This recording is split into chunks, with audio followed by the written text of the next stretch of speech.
Aleluia, aleluia. Você pode se assentar. Quero convidar para vir aqui à frente. Eu vou chamar depois a Suene Centro. Quero chamar aqui o pastor Eli e a pastora Suene. Vem aqui, né? Vem junto aqui. Vamos aplaudir, gente. Aleluia.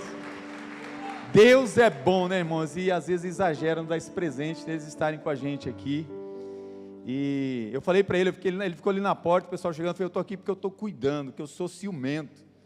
Tem um povo que nem na época da pandemia apareceu, tudo apareceu agora aqui, né?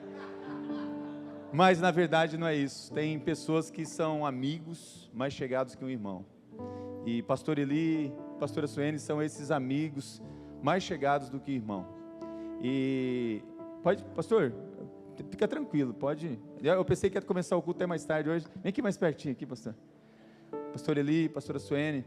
Uma das coisas que eu quero honrar a vida do pastor Eli, a gente não precisa nem ficar falando isso, porque a gente tem uma intimidade, uma amizade que somos irmãos mesmo. A coisa é tão maravilhosa que é família. A família dele é a minha família. Tem sido assim. E uma coisa que eu quero falar para a igreja, né? Paulo, ele reunido com a igreja. Eu nunca falei, eu acho que abertamente isso aqui para memorial, mas Paulo reunido com a igreja, creio que em 1 Coríntios 3, versículo 6, e Paulo falou assim, olha, eu plantei, Apolo regou, mas o Senhor é quem dá o crescimento. Nem o que planta, nem o que rega, tem algum merecimento, tem alguma... Tudo que quem faz é o Senhor, mas Ele usa as pessoas com o seu propósito, para o seu propósito, e cada um, naquele grande dia, vai receber conforme o que plantou, o que semeou e o que regou. E eu vejo assim mesmo na vida do pastor Eli, ele e a pastora Suene, eles plantaram tantas coisas maravilhosas aqui na Memorial, e eu sou esperto, irmãos, muito esperto, aprendi essa expertise, eu só fui regando, só regando, e Deus só foi dando crescimento. Então eu vi assim os dois emocionados, porque a gente se emociona, porque quando a gente ama alguém, ama uma coisa, você quer ver aquela pessoa bem, quer ver aquela pessoa feliz, e eu sei como está o coração deles, e eu tenho certeza também, que eu vou plantar outras coisas, né, outro vai regar, e Deus vai dar o crescimento. Assim é o reino de Deus. Então, pastor Eli, pastor Suene, estou muito feliz, eu sei que a igreja está feliz. Estenda a sua mão para cá. Pai, obrigado por esse presente que esses dias aqui o Senhor nos proporcionou.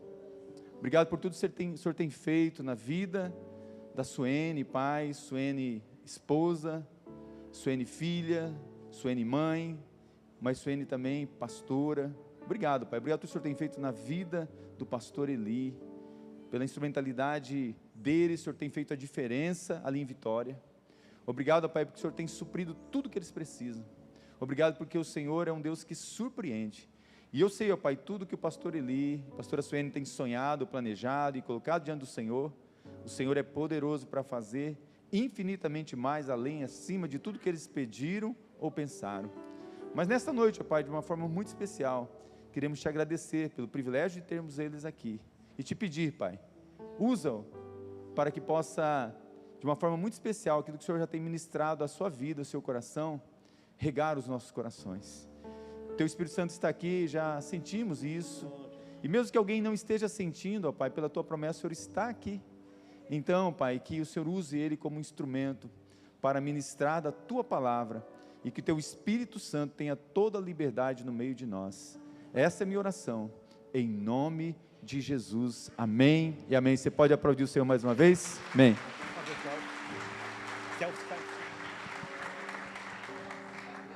Selfie.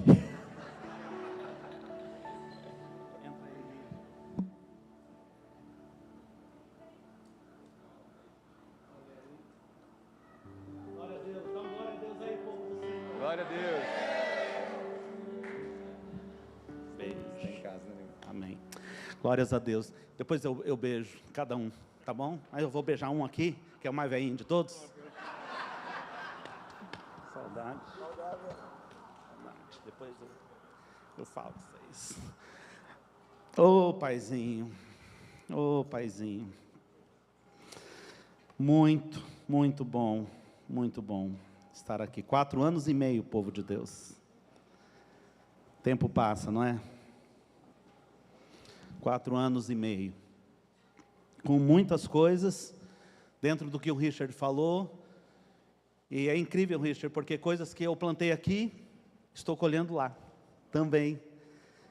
E que foram provavelmente sementes jogadas, né, lançadas pelo pastor Juarez.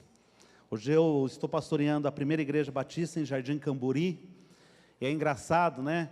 Isso é muito engraçado mesmo, porque cada bairro lá tem uma primeira, ninguém quer ser segunda, né? Então, você vai, tem a primeira mesmo, primeira igreja batista de Vitória, tem ela, mas cada bairro é primeira igreja, né? Fala, ó, que estratégia boa, né? Eu sempre quis ser pastor de PIB, aí agora eu sou. Brincadeira, irmãos. E a gente tem vivido esses 4 anos e meio intensamente ali, enfrentando, né, no início ali da jornada com aquele povo que a gente ainda estava aprendendo a conhecer, essa pandemia. Tantas coisas Deus tem feito. É uma igreja hoje com cerca de 2.500 membros, com bastante expressão mesmo no estado. É uma igreja também que aceitou alguns desafios, né, que também eram sonhos que a gente tinha. A gente chegou ali com um desafio muito grande, né? O espaço alternativo de lá chama Centro de Celebrações. E a igreja tinha esse espaço alugado, uma área de 6.000 metros quadrados.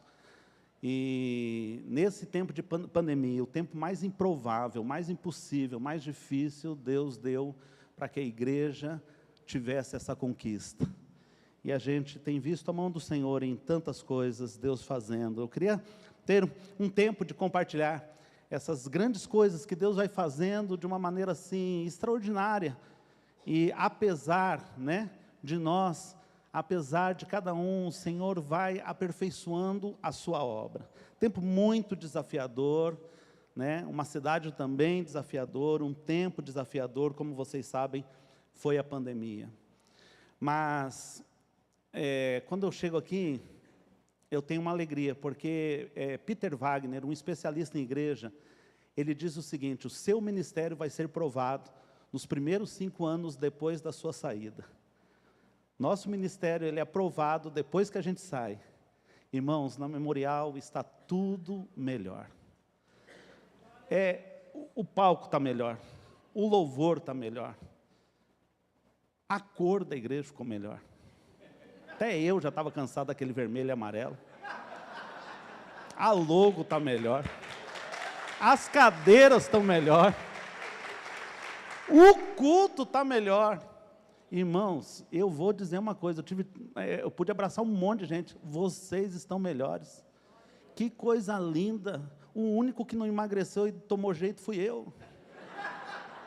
Continuei engordando, perdendo cabelo, entendeu? Mas vocês estão melhores. Está tudo melhor, pastor. Está tudo melhor do fundo do coração. Dá gosto de ver, né, o que o Senhor está fazendo na igreja e no particular na vida de cada um dos irmãos. E antes de começar a palavra, por último, eu quero dizer assim que hoje é um dia muito difícil para mim. Eu estou muito emocionado, eu vou explicar por quê. Em outubro, os irmãos sabem, ou talvez boa parte dos irmãos sabem, eu perdi minha irmã. Nós somos em 2 filhos, né? Eu e minha irmã. Em outubro, por questões da Covid, mas também de um quadro clínico de lúpus, muito complicado que minha irmã enfrentava, ela nos deixou. E hoje, ela estaria completando mais 1 ano de vida. E por vezes, nessa semana, eu queria ligar para o Richard e falar assim: ó, Richard, não vou estar bom para pregar. Não vai estar legal, não vai ser. E realmente amanheceu um dia muito, muito esquisito, muito... Daí, quando eu cheguei aqui, eu fiquei ali na porta e a gente não conseguiu entrar. E as pessoas foram chegando, nos abraçando, nos acolhendo. O Senhor me lembrou: não tem quem tenha deixado família que não vai ganhar 100 vezes mais, em irmãos, em mães. E é assim que eu estou nessa noite, acolhido pelos irmãos. Obrigado por cada abraço, pelo carinho sincero. Muito obrigado, Memorial. Muito obrigado. Já só fui recusando convite, viu, pastor? Para comer aqui, para lanchar ali, para jantar no outro lugar. O pessoal sabe que cabe, então eles oferecem mesmo, né? Muito obrigado. Tivemos presente de encontrar amigos também, Deus nos reuniu, né, Flá, Miriam, nesse tempo. Muito bom. Eu queria que você abrisse a sua Bíblia em Romanos 16:10, vou tentar ministrar a palavra do Senhor. Eu estava em luta em 2 palavras durante essa semana, mas entendendo o que o Senhor está fazendo no culto, eu entendo que o Senhor quer nos abençoar através dessa palavra. A palavra do Senhor em Romanos 16:10, a parte A, faz uma saudação de Paulo, dizendo: saudai a Apeles, aprovado em Cristo. Você pode repetir comigo? Saudai a Apeles, aprovado em Cristo. Podemos repetir novamente? Saudai a Apeles, aprovado em Cristo. Eu lembro que em algum momento aqui na igreja eu ministrei a respeito da vida de Apeles. E eu gostaria de só relembrar, porque não é sobre Apeles que estaremos falando. Quem é esse desconhecido de que é citado uma vez só em toda a Escritura, esse nome vem uma vez só? Quem é esse Apeles que não se fala dele, apesar de que alguns teólogos podem relacioná-lo a Apolo, mas a maioria dos teólogos deixa claro de que está se tratando de uma pessoa diferente. Mas de tudo que se tem para falar a respeito dessa pessoa, que aparece uma vez somente citada na Bíblia, Paulo decide, orientado pelo Espírito Santo, para constar nas Escrituras de que Apeles era um homem aprovado em Cristo Jesus. Você pode dizer amém?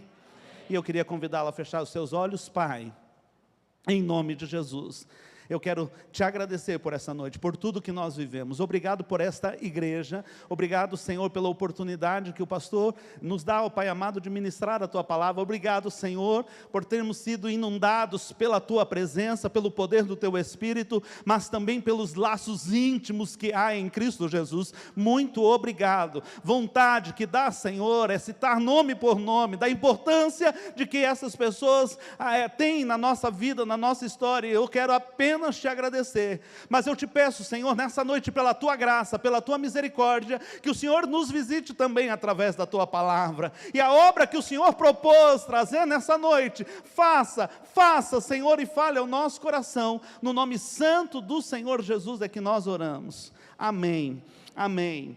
Então não se fala muito, né? Na realidade não se fala mais nada sobre Apeles nas Escrituras, a não ser isso.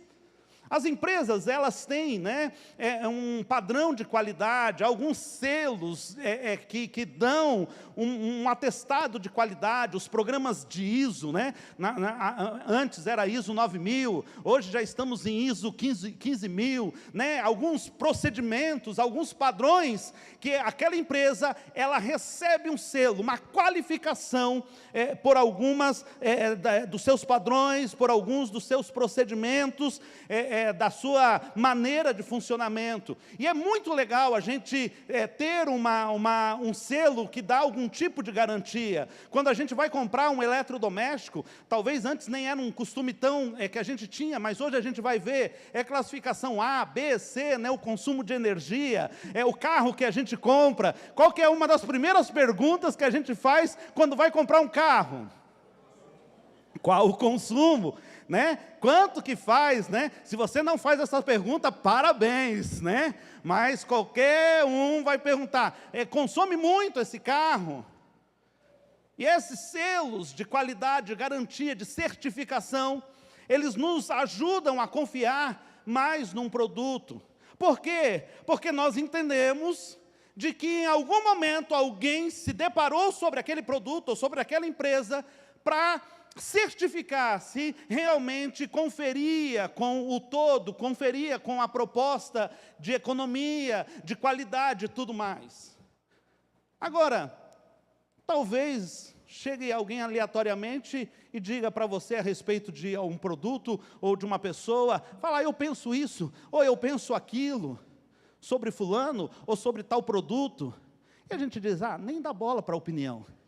Ele não sabe o que está falando, ou ele não conhece a pessoa, ou ele não conhece bem os produtos, porque tem alguns atestados, alguns selos, algumas garantias que não valem muito, porque são certificadas por quem não compreende completamente a respeito do assunto.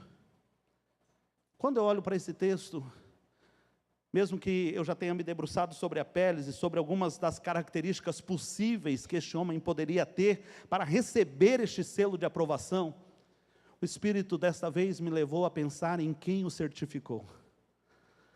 E a certificação vem de Paulo, o apóstolo, inspirado pelo Espírito Santo, como todas as linhas e vírgulas da palavra de Deus, mas o selo sobre a vida de Apéles vem de alguém que sabe do que está falando. Paulo é alguém que, quando a gente olha para a vida dele, ele diz: olha, eu quero dar um elogio sobre essa pessoa. Você fala, vale a pena escutar Paulo. Ele tem critério, ele tem fundamento, ele tem vida. Quando vem um selo, um carimbo do apóstolo Paulo, a gente precisa olhar de uma maneira mais detalhada.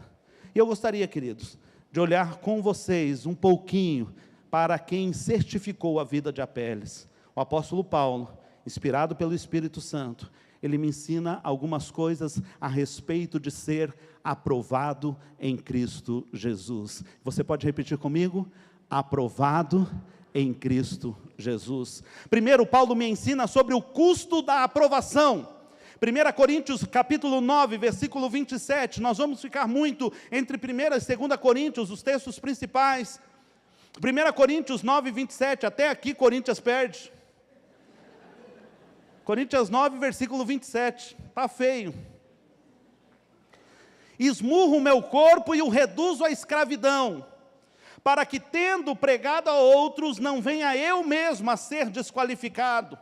Paulo sabe que ser aprovado em Cristo Jesus é uma luta constante e pessoal. Paulo sabe que vai fazer parte da sua história, da sua vida, uma luta que não para conseguir o selo de aprovação de Deus sobre a sua vida, sobre a sua história. Assim como Paulo certificava a vida de Apéles, ele mesmo, para conseguir o próprio selo do Senhor Jesus sobre a sua vida, sabia: eu esmurro o meu corpo, eu o reduzo à escravidão, para que, tendo pregado a outros, não venha eu mesmo a ser desqualificado. É essa instrução que ele dá para o seu filho na fé, Timóteo: apresenta-te a Deus aprovado, como obreiro de que não tem do que se envergonhar, que maneja bem a palavra da verdade, 2 Timóteo 2,15. Ele continua trazendo este conceito em 2 Coríntios 10, 18, porque não é aprovado quem a si mesmo se louva, mas sim aquele a quem o Senhor louva. Não é aprovado alguém que diz: eu estou bem na foto, eu estou olhando para a minha vida, estou achando uma beleza. Não, o aprovado de verdade é aquele que Deus olha e diz: esse sim está nos caminhos, esse sim está fazendo a coisa da maneira certa. Em 2 Coríntios 13, 5 a 7, ele continua dizendo: examinem-se para ver se vocês realmente estão na fé, provem, para que vejam ou reconheçam que Cristo está em vocês, para que não sejam reprovados. Quando o assunto é aprovação, Paulo sabe do que está falando e quanto custa ser aprovado em Cristo Jesus. 2 Coríntios capítulo 1, verso 8, ele diz: porque não queremos, irmãos, que vocês fiquem sem saber que tipo de tribulação nos sobreveio na província da Ásia. Foi algo acima das nossas forças. Diga: acima das nossas forças. Diga: acima das minhas forças. Foi algo acima das minhas forças, a ponto de perdermos a esperança até da própria vida. Tivemos como que uma sentença de morte. Perdemos a esperança. Paulo sabe o preço de ser provado. Paulo sabe o custo de ter uma vida no altar do Senhor. A gente hoje estremece diante de um dislike, né? Na rede social a gente, o mundo caiu, né? Eu falei uma coisa lá, eu dei um testemunho e as pessoas estão me cancelando. Eu quero te mostrar o quanto este Paulo pagou para ser aprovado. Não tem como fazer isso de uma maneira tão minuciosa, mas separei pelo menos 10 os maiores sofrimentos do apóstolo Paulo, teve que descer de um cesto para fugir de uma prisão arbitrária, 2 Coríntios 11, foi expulso de Antioquia pelos poderosos da cidade, quando houve uma conspiração para que ele fosse caluniado, Atos 13, 50, foi apedrejado até quase a morte, Atos 14, 19, arrastado por uma multidão para fora da cidade. Na Macedônia foi açoitado, preso, amarrado com os pés em um tronco, Atos 16, 23, foi perseguido pelos judeus em Tessalônica, porque pregou em Bereia, e levou um grego para a sinagoga, e eles ficaram ofendidos com aquilo, por pregar contra os deuses em Éfeso, ficou em meio a uma grande confusão na cidade, Atos 19, 23, em Jerusalém foi acusado, perseguido, quase morto, por levar um grego novamente ao templo, Atos 21, 27, foi preso, enviado a Roma, sofreu um naufrágio em Mileto, Atos 27, 13, na ilha de Malta, quando ele escapa do naufrágio, é picado por uma cobra venenosa, sabe, nesse tempo até, as pessoas falaram assim, poxa, esse cara é culpado mesmo, porque o navio naufragou, ele não morreu, mas ele deve tanto na justiça divina, que mesmo escapando do naufrágio, vem uma cobra e o pica, daqui a pouco, ele está bem, está são, as pessoas falam, não, ele não é um condenado não, ele é como um Deus. Olha como as pessoas mudam a opinião a nosso respeito. Na ilha de Malta é picado por uma cobra venenosa, Atos 28, 3, foi decapitado, isso não está nas escrituras, mas é a tradição da igreja, foi decapitado por Nero em Roma, por volta de 67 a 68, sem falar constantemente do espinho na carne, a qual ele tem que ir ao Senhor várias vezes em súplica, em oração, separado de amigos, por amor do Evangelho. Paulo sabe o que é padecer pelo nome de Cristo, Paulo sabe o que é o custo de ser aprovado em Cristo Jesus. Está reclamando da tua vida? Está difícil passar uma prova? Está difícil digerir um não de Deus?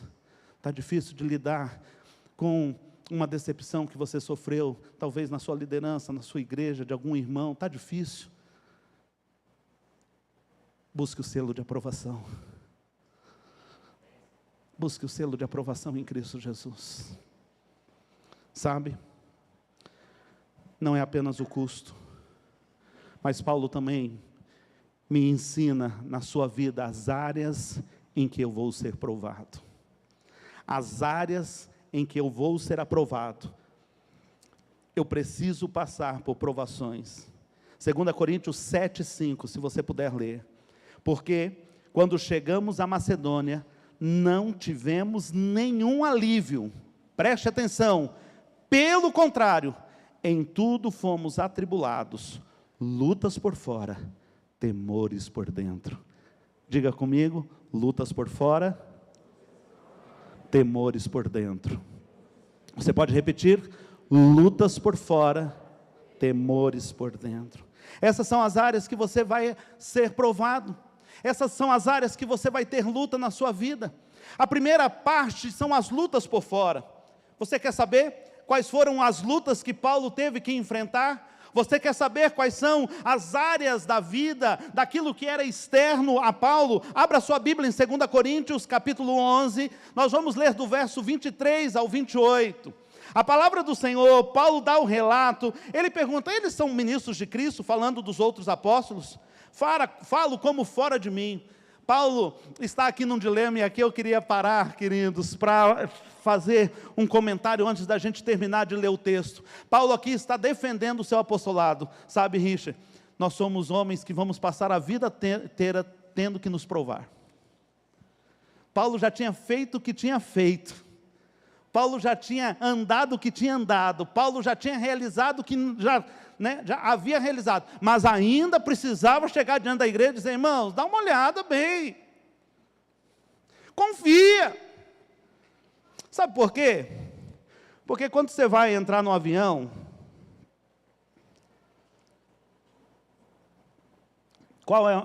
isso aqui é tipo o Jô Soares, a gente ganha canequinha no...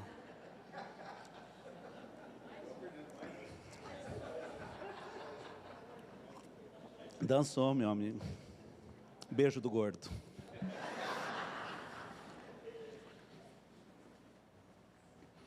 Porque quando você entra no avião, A única coisa que você quer saber é se o piloto sabe pilotar, sim ou não. Quando você vai no psicólogo, você não pergunta, e aí, como está a sua vida? Sua família está bem? Quando você contrata um pedreiro, você não quer saber se ele brigou com a esposa. Quer saber se ele faz bem o serviço dele. Mas quando ele entra no teu gabinete, quando ele entra no seu gabinete, quando ele vai receber a oração das tuas mãos, ele olha para a sua vida o tempo todo. Paulo já tinha passado o que passou, já tinha feito o que tinha feito, e ainda estava tendo. Dizer, irmãos, olha, lembrem quem eu sou. Lembrem as lutas que eu já passei. E ele diz, eles são ministros de Cristo, falando dos outros apóstolos, ele diz aqui, falo como fora de mim. Paulo já estava perdendo a paciência de ter que se explicar. Ele diz, eu ainda mais. Em trabalhos, muito mais. Olha agora, lutas por fora, em açoites, mais que eles. Em prisões, muito mais. Em perigos de morte, muitas vezes. Recebi dos judeus 5 quarentenas de açoite menos 1. 3 vezes fui açoitado com varas. 1 vez apedrejado. 3 vezes sofri naufrágio. 1 noite e meia. Uma noite e um dia passei no abismo. Em viagens, muitas vezes. Em perigos de rios. Em perigos de salteadores. Em perigos da minha nação. Em perigos dos gentios. Em perigos na cidade. Em perigos no deserto, em perigos no mar, em perigos entre falsos irmãos, em trabalhos e fadiga, em vigílias, muitas vezes, em fome, em sede, em jejum, muitas vezes, em frio, em nudez. E além de todas essas lutas exteriores, ainda me oprime e pesa sobre mim cada dia o cuidado que tenho que ter com todas as igrejas, ele diz. Vi uma irmã,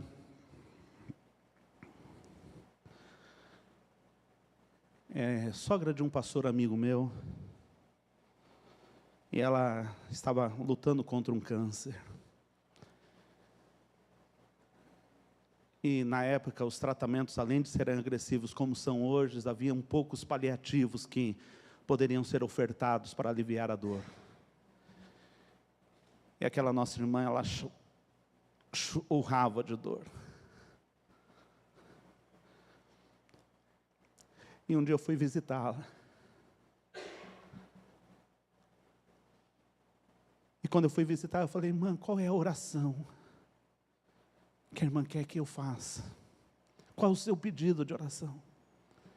Ela disse, pastor, eu só tenho feito um pedido de oração. Que o Senhor me mantenha forte e sorridente na frente dos médicos e dos enfermeiros, para que eles possam ver Jesus Cristo em mim. E quando, no dia do seu sepultamento, nós fomos ouvir os testemunhos da equipe médica, de enfermeiros que acompanharam, eles diziam um a um, era incrível que no meio de tanta dor, porque nós sabemos com que nós lidamos, havia um sorriso e uma paz nos lábios daquela mulher. Quais são os sofrimentos? Quais são as dores? Obrigado, lindão. Até o lenço melhorou, queridos. Não, na minha época era aquele papel do banheiro, não era assim não. É verdade. Por isso que Deus não faz mais, né? Eu paro para fazer essas graças. Lutas por fora você vai ter. Problemas financeiros você vai ter. Ataques externos. Pessoas que não compreendem. Ausência de amigos que não vão caminhar com você por causa do tipo de jornada que você decidiu fazer. Incompreensão, muitas vezes, das decisões que você teve que tomar por amor ao Evangelho. Lutas por fora você vai ter, mas a palavra diz também que Paulo fala temores por dentro, e a palavra aqui no grego é fobia. A palavra no original é realmente a palavra fobia. Paulo diz, eu tenho medos, eu tenho temores por dentro. Paulo, esse baluarte da fé, Paulo, este homem cheio de Deus, Paulo, este realizador, Paulo, este trator, que por onde passa vai fazendo a obra, como se não houvesse todas essas lutas pelas quais ele disse. Paulo está dizendo, por dentro também eu estou fragilizado. tristeza em ter que aplicar disciplina. Ele diz lá em 2 Coríntios 2,4, porque eu lhes escrevi no meio de muitos sofrimentos e com o coração angustiado, 2 Coríntios 2,4, com muitas lágrimas, não para que vocês ficassem tristes, mas para que soubessem do amor que tenho por vocês. Sabe o que se segue a esse texto? Paulo tendo que executar disciplina na vida da igreja. Paulo está dizendo, eu estou disciplinando com dor, com lágrimas, com tristeza, porque isso é pesado. A gente não disciplina, a gente não cuida sem peso. Provar o seu valor, eu já disse isso há pouco tempo, 2 Coríntios 11, 23, eles são ministros de Cristo, eu muito mais. Cuidado da igreja, 11, 28. Quais são as suas lutas internas? Quais as áreas em que a sua fé está sendo provada? Aonde é que começam a aparecer aqueles primeiros sinais de esfriamento, de comodismo? Quando eu saí da Memorial, eu posso dizer para os irmãos, estava tudo muito bom. Era bom. Só que Deus não nos deixa na zona do bom, porque Deus se nega que a gente troque o melhor pelo bom. E o maior inimigo do melhor é o bom, porque no bom a gente está confortável, no bom a gente está feliz, no bom a gente está em contentamento, no bom a gente está realizado. Só que Deus diz, olha, eu vou sacudir, eu vou mexer, eu vou mudar a estação, eu vou soprar, eu vou trabalhar. É incrível, porque com a Memorial, quando nós chegamos, a gente tinha no hall 80 membros. Irmão Saraiva me entregou, talvez muitos não conheçam o irmão Saraiva, baluarte na vida dessa igreja, uma lista com 117 nomes, de pessoas que precisavam ou ser excluídas, ou ser recuperadas e tudo mais. E a gente foi aprendendo os nomes e vendo as pessoas chegarem. Eu falo, uau, chegou um tempo que a gente tinha praticamente todos os nomes assim guardados no coração com muita facilidade. Quando eu fui para a PIBJC, ela já era uma igreja mais ou menos de 1.800 membros. Irmãos, era incrível, porque eu era o pastor da igreja, eu terminava de pregar, eu ficava no meio daquele povo, as pessoas vinham com aquela intimidade, meu pastor, não sei o quê, papá. Eu não sabia o nome da minha ovelha. Irmão para cá, irmão para lá, e eu me sentia, daqui a pouco todo mundo vazava com seus grupos, eu estava ali. Um dia, eu conto isso aqui com muita liberdade, porque conto lá também, tá, queridos? E agora com esse negócio de internet, não tem essa de segredo.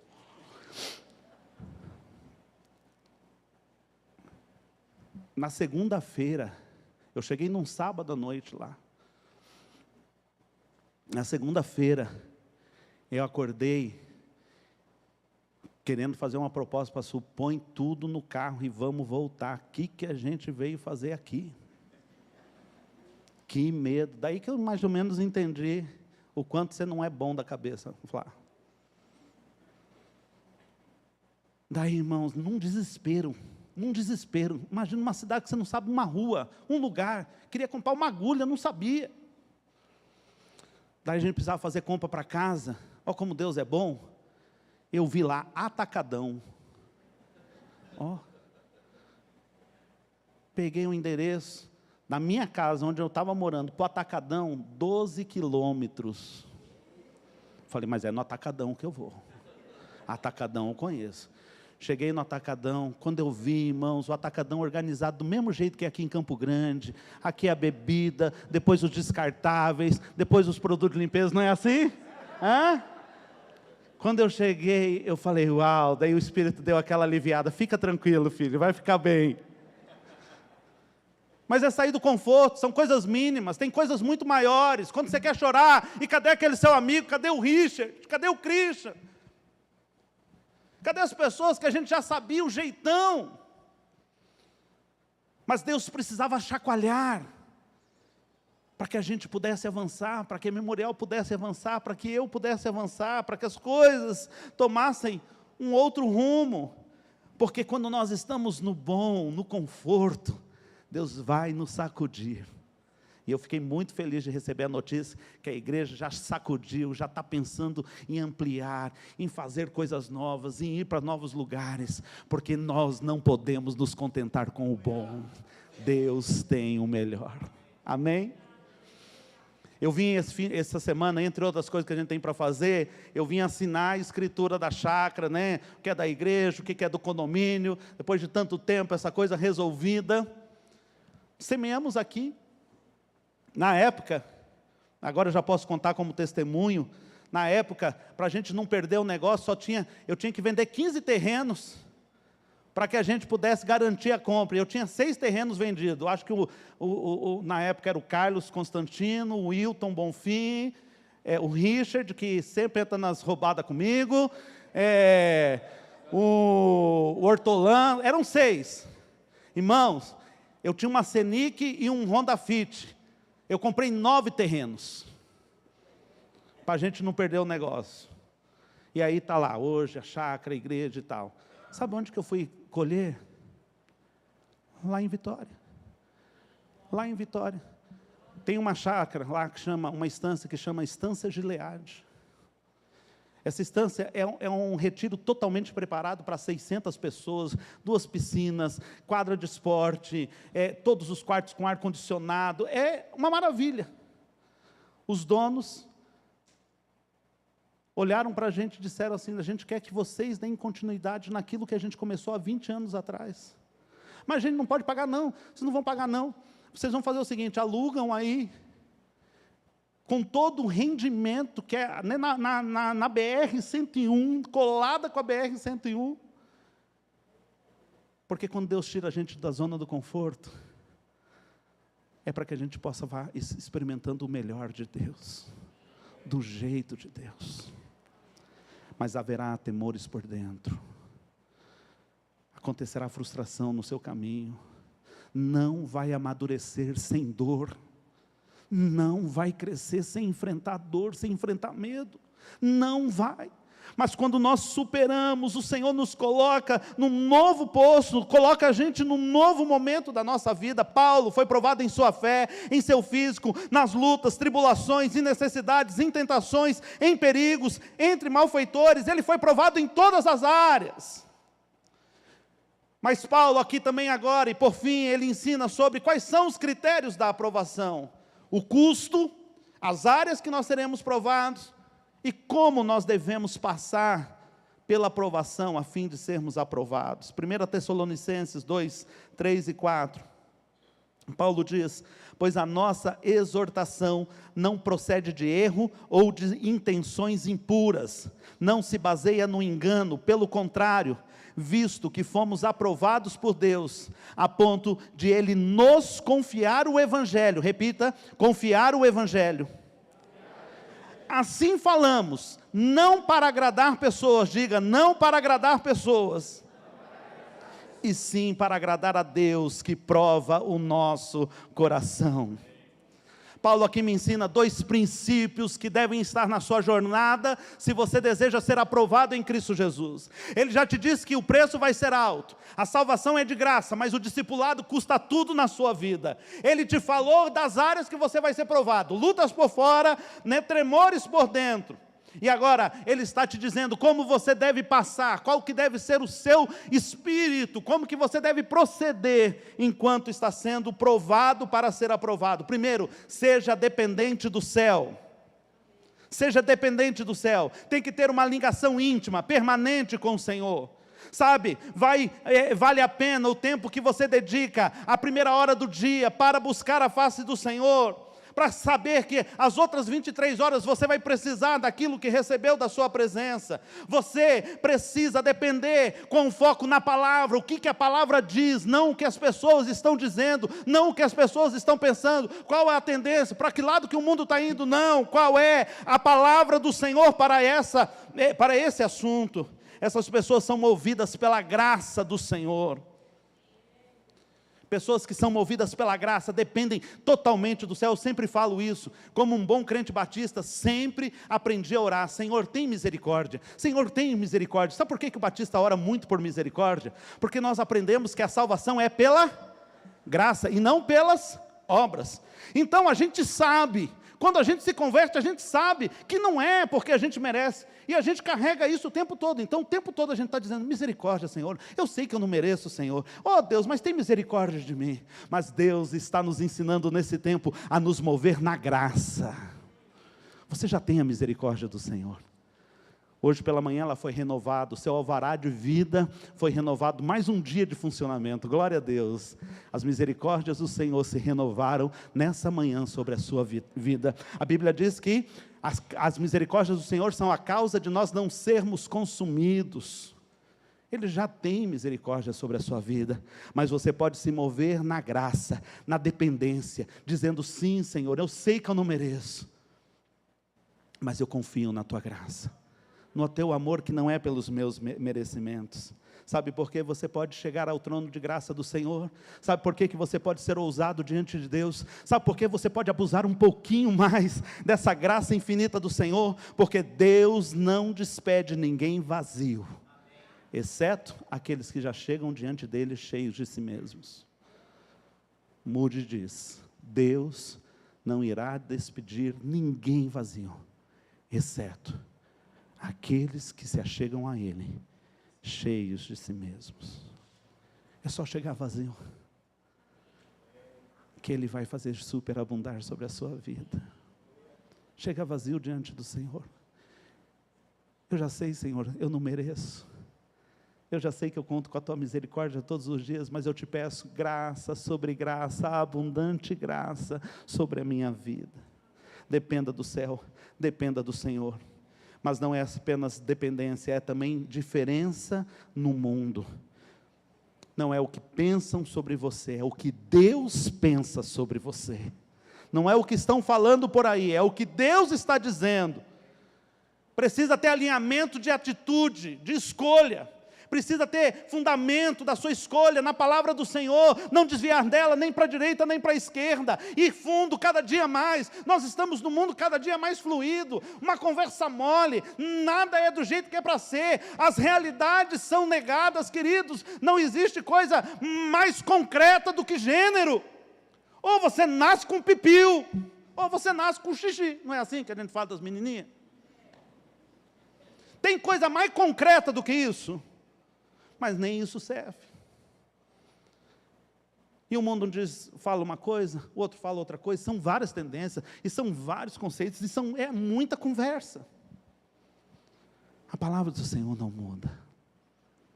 E cada dia a igreja vai ser provada mais a andar na palavra do Senhor. Não dá para parecer crente. Não dá mais para parecer que eu sou crente. Meu irmão, ou você é, ou não vai ter espaço na sua vida para Deus colocar aquele carimbo aprovado em Cristo Jesus. A Bíblia ensina a nos contentar com o que temos, mas a Bíblia também ensina a não nos contentar com o que somos. John Blackard, ele diz: olhe para o que você tem e dá glória a Deus.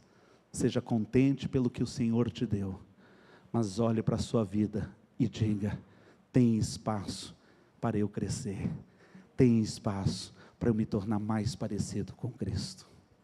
Eu preciso a cada dia ter uma atitude de dependência do céu e diferença no mundo. Verticalmente, depender do céu. Horizontalmente, não dá, querido, não dá para não ter posição, não dá para ser isentão, não dá para não entrar em dividida, não dá mais. Precisa se posicionar, precisa falar, precisa proclamar, precisa se colocar no mundo, e vai entrar em choque, chegou o dia, chegou a hora de que o confronto vai acontecer. Ah, não, mas pastor, o pessoal sempre falou que futebol e religião a gente não discute, conversa fiada de Satanás. Quero saber de uma pessoa que fala isso e não discute futebol. Fala um que diz, religião e futebol não discute, mas vive discutindo futebol. Não estou pedindo para você discutir religião, mas precisa posicionamento. O mundo precisa saber de que lado você está. O mundo precisa saber qual o seu posicionamento. E deixa eu te falar por fim, tem recompensa? Vai valer a pena? Será que vai valer a pena? A palavra do Senhor através de Paulo, em 2 Timóteo 4, 7, 8, ele diz: combati o bom combate, completei a carreira e guardei a fé. Já agora, a coroa da justiça me está guardada, a qual o Senhor, reto juiz, me dará naquele dia. E não somente a mim, mas a todos quantos amam a sua vinda. Glória a Deus. Sim. Tem prova, mas tem recompensa. A aprovação é a recompensa do Senhor.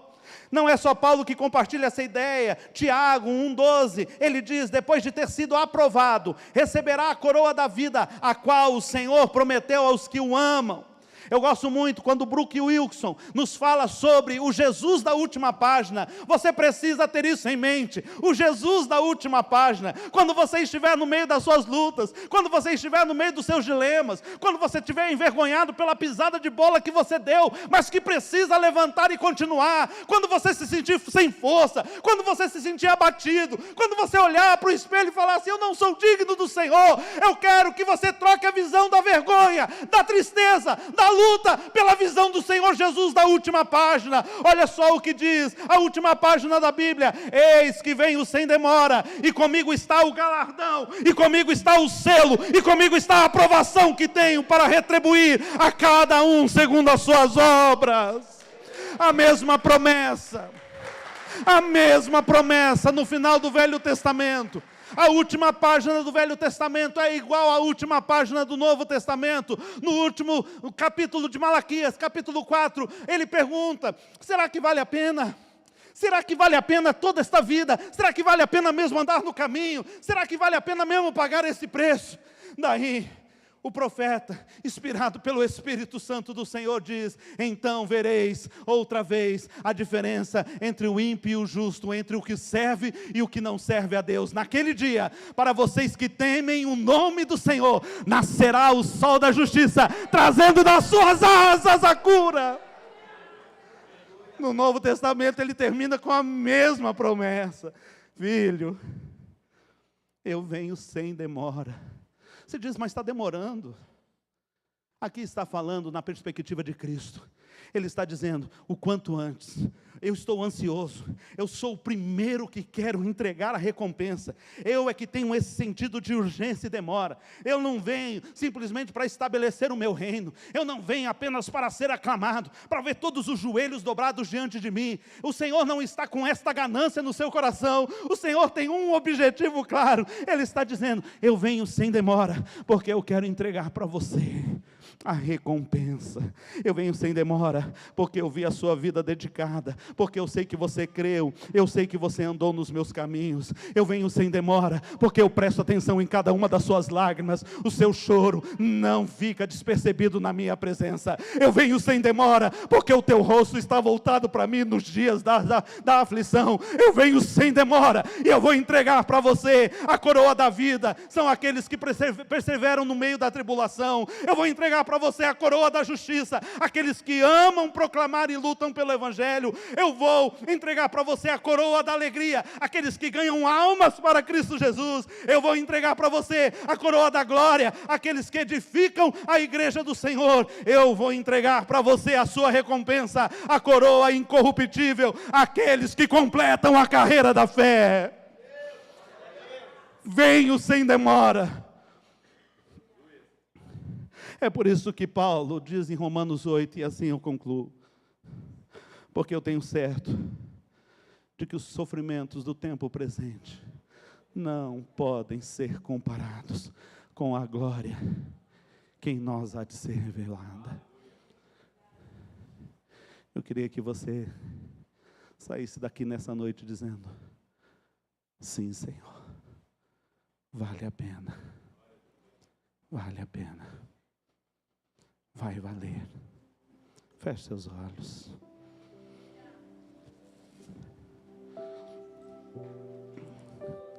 Tem horas que você não vai entender os caminhos do Senhor. Tem horas que você não vai saber. Porque Ele te colocou naquele barco que está tribulado, passando por naufrágio.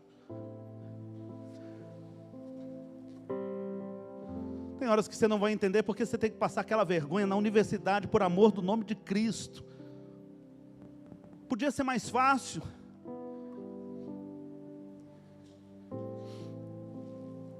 Talvez você fale: Senhor, eu não consigo ver de tão próximo, de tão perto, as recompensas, as promessas. Quando elas serão cumpridas, Senhor? Até quando eu vou sofrer, Senhor? Quantas vezes eu vou ter que esmurrar o meu corpo por amor ao Evangelho? Eu não sei. Eu não sei se você até o último momento da sua vida vai estar lutando contra você mesmo, contra os pecados que te rodeiam, contra as astúcias do inimigo, as investidas do inimigo contra a sua vida. Eu não sei, mas uma coisa eu sei: vai valer a pena. Vai valer a pena servir o Senhor em todos os instantes, pastor. Vai valer a pena. Eis que eu venho sem demora. Você não compreende os caminhos do Senhor? Não tem problema não. Confia de que o controle está nas suas mãos. Se você crê que vale a pena buscar o selo da aprovação de Deus sobre a sua vida, ao cantarmos essa canção, eu queria que você fosse se colocando em pé, entendendo o custo, entendendo o preço, entendendo a dificuldade, mas crendo. Eu conheço o Senhor que fez a promessa, e Ele é fiel e justo. Ele não vai falhar. Eu sei em quem tenho crido, estou bem certo. Ele é poderoso para guardar o meu tesouro até aquele dia.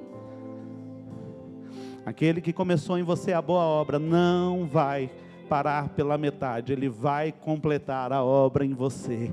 Ele é fiel. Vamos adorar a Deus.